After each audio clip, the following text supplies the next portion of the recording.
Gubernur Jawa Tengah Ganjar Pranowo memiliki elektabilitas tinggi sebagai bakal calon presiden 2024. 4 hasil survei Lembaga Indikator Politik Indonesia, IPI, pada tahun ini, Ganjar selalu berada di papan atas, bersaing dengan Ketua Umum Partai Gerindra Prabowo Subianto.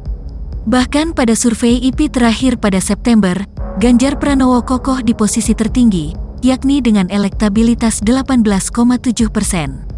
Menyusul di urutan kedua dan ketiga Prabowo Subianto, 16,8%, serta Gubernur DKI Jakarta Anies Baswedan, 14,4%. Ganjar yang juga kader PDI Perjuangan ini disebut-sebut berpotensi menjadi capres alternatif jika elektabilitasnya bertahan dan terus menanjak hingga menjelang pemilihan presiden mendatang. Namun, batu sandungan bagi Ganjar untuk menjadi capres adalah dukungan PDIP. Partai pemenang pemilu 2014 dan 2019 ini disebut-sebut bakal mengusung Puan Maharani di Pilpres. Puan yang juga putri Ketua Umum PDIP Megawati Soekarnoputri itu konon disiapkan menjadi calon wakil presiden mendampingi Capres Prabowo Subianto. Meski Puan sejauh ini tidak memiliki elektabilitas semonser Ganjar, namun statusnya sebagai anak Megawati Soekarnoputri bisa membuat segalanya menjadi mudah. Karpet merah selalu siap dibentangkan untuk ketua DPR tersebut. Isyarat PDIP dan Gerindra bakal berkoalisi di Pilpres mendatang sudah mulai terbaca.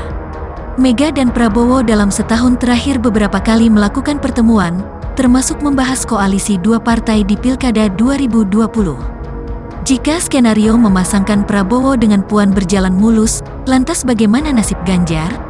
Sulit bagi Ganjar diusung PDIP kalau masih ada Puan di sana, kata pengamat politik dari UIN Jakarta Adi Prayitno. Namun, Ganjar bisa saja diusung PDIP jika bisa menyamai fenomena kemunculan Joko Widodo jelang Pilpres 2014.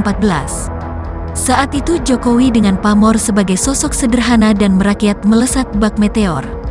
Dari wali kota Solo lalu menjabat gubernur DKI Jakarta, Jokowi menjadi rising star yang mengganggu kemapanan elit parpol yang hampir selalu mendominasi pencapresan.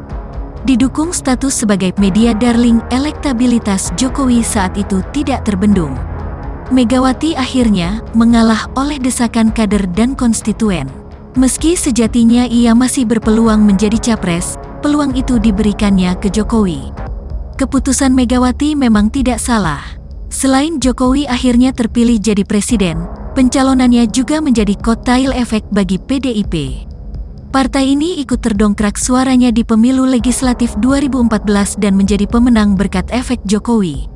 Lantas, apakah Jokowi efek ini juga bisa berlaku pada Ganjar?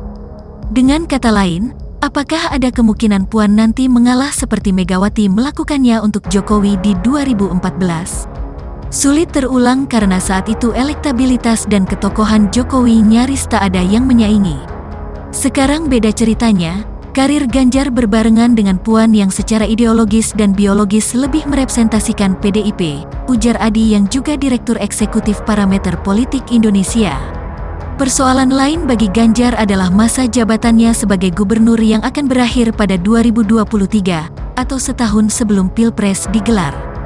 Pertanyaannya, apakah Ganjar mampu mempertahankan elektabilitasnya saat dia sudah tidak menjabat nanti? Selama ini jabatan sebagai kepala daerah secara tidak langsung jadi panggung bagi Ganjar untuk meraih simpati publik, terutama di masa pandemi COVID-19. Dia mudah menjadi media darling. Dengan jumlah penduduk Jawa Tengah lebih dari 30 juta orang, maka hal wajar jika Ganjar mendapat elektabilitas yang tinggi akibat eksposur pemberitaan media. Setiap program dan kebijakan yang diambilnya, baik di bidang kesehatan maupun berupa bantuan sosial selama masa pandemi, akan mudah dinilai positif oleh publik. Apalagi, Ganjar juga termasuk lihai memanfaatkan media sosial. Namun, dengan tidak lagi menjadi gubernur setahun jelang Pilpres, apakah elektabilitas Ganjar masih tetap moncer? Disinilah ujian sesungguhnya. Bukan tidak mungkin elektabilitas yang tinggi saat ini perlahan akan turun seiring hilangnya panggung kekuasaan sebagai kepala daerah.